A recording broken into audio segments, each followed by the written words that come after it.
Hello guys, welcome back to Zig the Programming Guide channel. My name is Beatrice, and in today's video I'll be showing you how to create a Roblox account.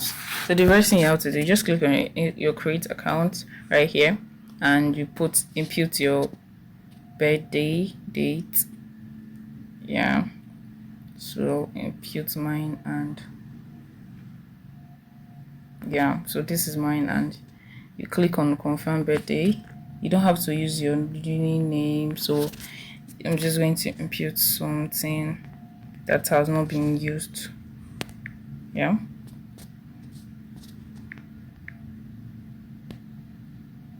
so now they're going to give you options, so you just click on anyone right there, and you click on gender. It's not necessary, but just put a female. So click on agree right here and click on continue.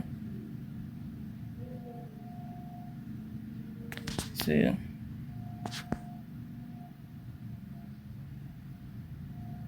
yeah, my accounts have been created.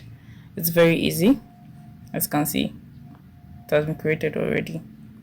If this guide was helpful, give this a thumbs up and equally subscribe to get more helpful tips. Guys, thanks for watching, guys. I'll see you in my next video. Bye.